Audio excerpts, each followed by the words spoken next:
Le jour où la France rend hommage à Brigitte Bardot, une image s'impose. La Madrague. La maison de toute une vie. Et pourtant, ce n'est pas là que Brigitte Bardot repose. Alors une question surgit, simple, dérangeante, impossible à éviter.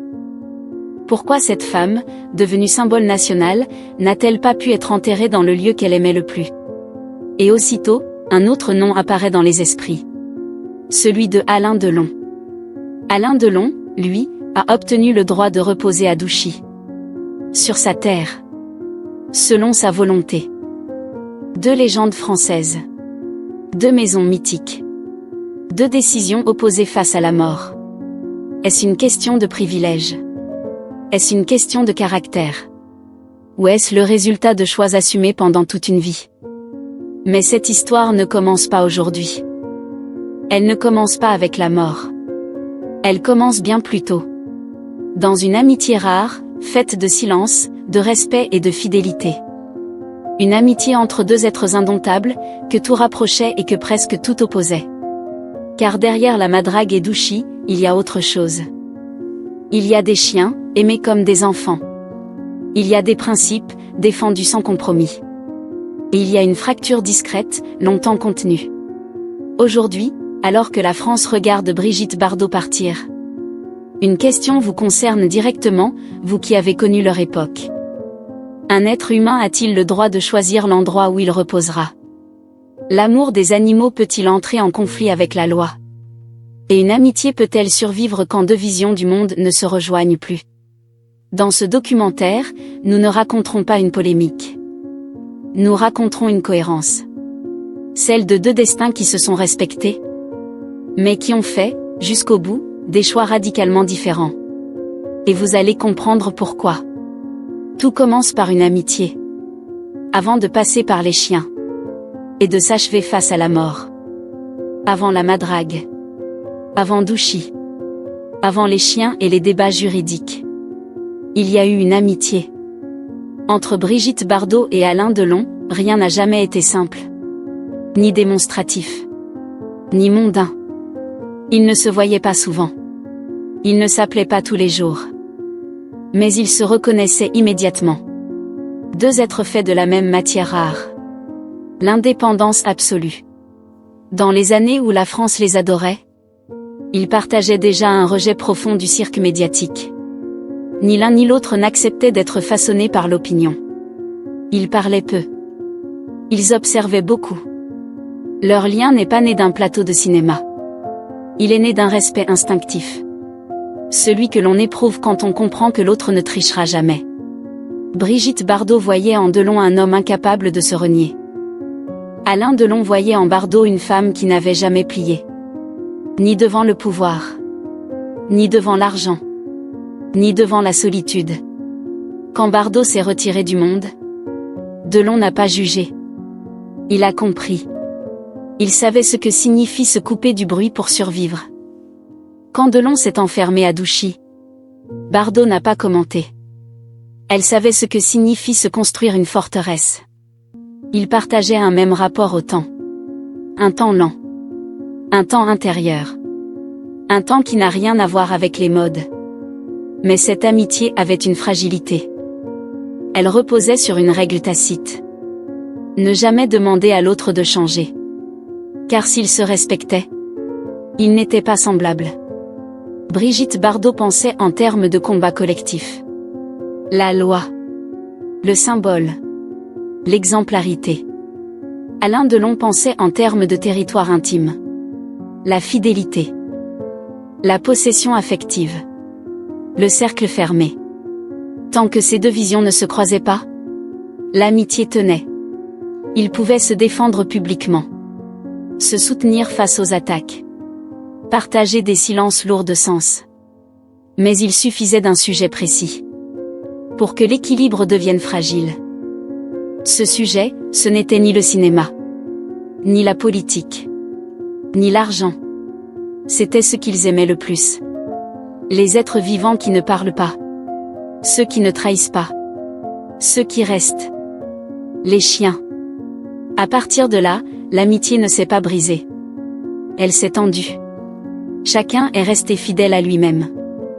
Sans concession. Sans détour. Et sans doute sans imaginer que cette divergence silencieuse rejaillirait un jour. Au moment le plus définitif. Car lorsque l'on parle des chiens, on parle déjà de la mort. Et lorsque l'on parle de la mort, on parle toujours des choix faits de son vivant. C'est là que l'histoire change de nature. Et c'est là que commence le véritable point de rupture. Chez Alain Delon, les chiens n'ont jamais été un décor. Ils n'étaient pas là pour attendrir les photographes. Ils faisaient partie de la maison. De la vie quotidienne. Du silence. À Douchy, les chiens avaient des noms. Des habitudes. Une place précise. Ils accompagnaient Delon dans ses promenades lentes. Ils partageaient ses retraits. Ils restaient quand les autres partaient. Pour Delon, aimer un chien signifiait une chose simple. La fidélité jusqu'au bout. Sans condition. Sans discours. Lorsqu'un chien mourait, il ne disparaissait pas. Il restait présent. Enterré sur la terre de Douchy. Là où il avait vécu. Là où il avait été aimé. Delon n'a jamais parlé de symbole. Il parlait de continuité. Vivre ensemble. Rester ensemble. Reposer ensemble. Et il l'a dit clairement. Le jour venu, il voulait être enterré près de ses chiens déjà disparus. Pas par provocation. Mais par cohérence intime. Cette vision a choqué. Elle a été mal comprise. Parfois déformée. Il faut être précis. Alain Delon n'a jamais demandé que des chiens vivants soient enterrés avec lui. Cette rumeur est fausse. Elle ne repose sur aucun fait vérifié. Ce qu'il a exprimé, c'est autre chose. Un attachement absolu à ceux qui n'avaient jamais menti. Un refus de séparer la mort de la vie qu'il avait choisie. Face à cette conception presque instinctive, se dressait une autre vision. Tout aussi ferme. Tout aussi cohérente. Celle de Brigitte Bardot. Chez Bardot, l'amour des animaux n'était pas intime. Il était public. Structuré. Combatif. Elle ne vivait pas avec quelques chiens. Elle portait la voix de millions d'animaux invisibles. Ceux des refuges. Ceux des abattoirs. Ceux que personne ne regarde. Pour Bardot, aimer un animal impliquait une responsabilité. Montrer l'exemple. Respecter la loi. Même quand elle est contraignante. L'enterrement des animaux obéit à des règles sanitaires et environnementales. Des règles imparfaites. Mais nécessaires. Bardot n'a jamais remis en cause l'amour de Delon pour ses chiens. Jamais. Elle a remis en cause un principe. Celui qui consiste à placer l'émotion au-dessus de la règle commune. Dans son esprit, l'amour n'autorise pas tout. Surtout pas quand il devient visible. Surtout pas quand il vient d'une figure publique. C'est là que la fracture est apparue. Discrète. Sans cri. Mais irréversible. Deux façons d'aimer. Deux façons de protéger. Deux fidélités qui ne parlent pas le même langage. Delon défendait un cercle intime. Fermé. Sacré. Bardot défendait une cause universelle. Exposée. Exigeante. Ils aimaient les mêmes êtres. Mais pas de la même manière. Et surtout, ils ne répondaient pas à la même question. Delon demandait comment rester fidèle à ceux qu'il aimait. Bardot demandait comment rester juste pour tous. Cette opposition n'a jamais été réglée. Elle est restée là. En suspens. Car lorsqu'on parle des chiens, on ne parle jamais seulement des animaux. On parle de ce que l'on accepte de transgresser.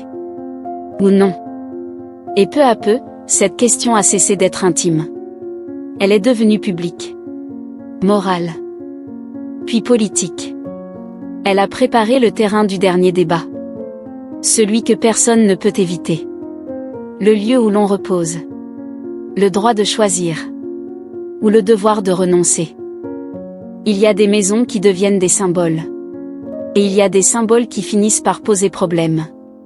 Pour Brigitte Bardot, la Madrague n'était pas une résidence secondaire. C'était un refuge. Un lieu de retrait. Un espace presque hors du temps, tourné vers la mer et les animaux. Pendant des décennies, la Madrague a incarné une idée simple. Vivre loin du monde. Refuser le bruit. Protéger ce qui compte.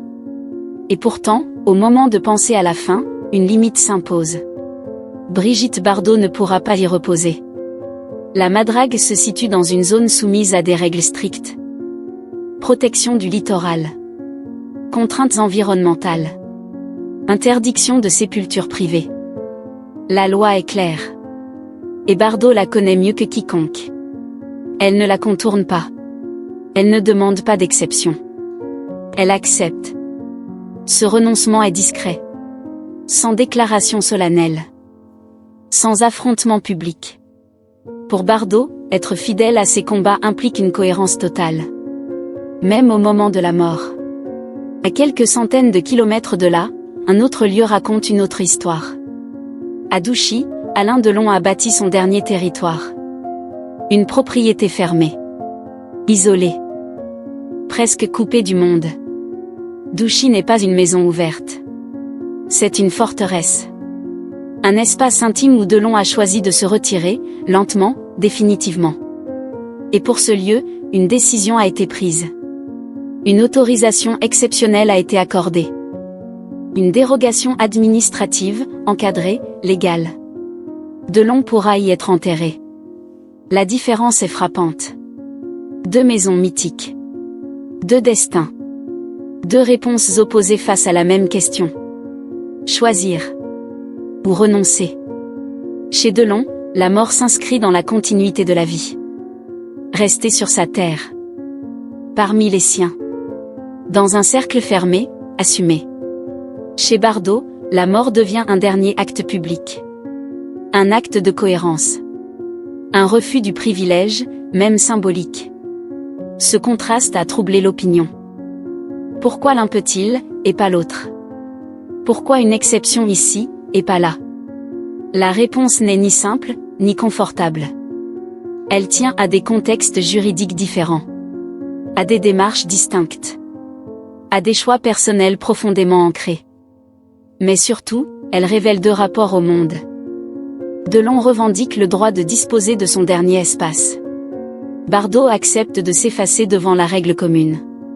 Aucun des 2 n'a trahi ce qu'il était. Et c'est précisément cela qui rend l'opposition si forte. Car au fond, la question n'est pas de savoir qui a raison. La question est de savoir ce que nous attendons d'une légende. Doit-elle être traitée comme tout le monde? Ou peut-elle, jusqu'au bout, rester à part? Aujourd'hui, alors que la France contemple ces 2 lieux, la Madrague vide. Douchy refermé. Une interrogation demeure. Peut-on aimer un lieu au point d'y vouloir sa fin? Et peut-on être fidèle à une cause au point d'y renoncer? C'est ici que tout converge. L'amitié. Les chiens. Et le dernier choix. Car la mort ne révèle pas ce que l'on devient. Elle révèle ce que l'on a toujours été. Et il ne reste plus qu'une question. Celle qui s'adresse désormais à chacun.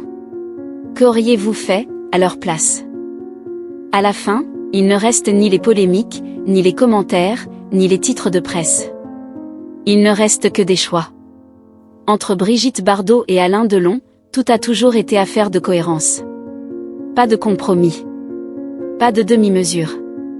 Leur amitié n'a pas disparu. Elle n'a pas explosé. Elle s'est simplement arrêtée là où chacun refusait d'avancer davantage. Bardot a choisi de rester fidèle à ses combats jusqu'au bout. Même si cela signifiait renoncer à la Madrague pour son dernier repos. Même si cela impliquait d'accepter la règle commune, sans exception. Delon, lui, a choisi la continuité absolue. Rester sur sa terre. À Douchy.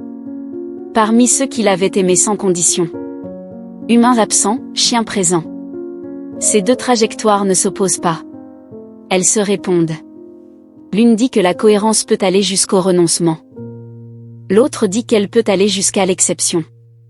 Et c'est précisément pour cela que cette histoire touche autant. Parce qu'elle ne demande pas de choisir un camp. Elle demande de se regarder soi-même. À travers Bardot et Delon, une question demeure, simple et universelle. Qu'est-ce qu'une vie fidèle? Et que signifie rester soi-même jusqu'à la fin? Il n'y a pas de bonne réponse. Il n'y a que des lignes que l'on accepte de ne pas franchir. Et d'autres que l'on assume de traverser. Aujourd'hui, la France garde deux images. La Madrague, silencieuse, tournée vers la mer. Douchy, fermée, protégée, hors du temps. Deux lieux. Deux absences. Deux manières de dire adieu. Et peut-être est-ce cela, la véritable transmission de ces deux légendes. Nous rappeler que la mort ne crée rien. Elle révèle. Si ce récit vous a touché, si ces choix vous interrogent, partagez votre regard en commentaire. Auriez-vous choisi la loi? Ou l'amour absolu? Auriez-vous accepté de renoncer? Ou demandé une exception? Abonnez-vous à Hollywood Mémoire. Pour continuer à explorer ces destins où le silence en dit plus que les cris. Car certaines histoires ne s'achèvent pas avec une tombe. Elles continuent tant qu'on prend le temps de les écouter.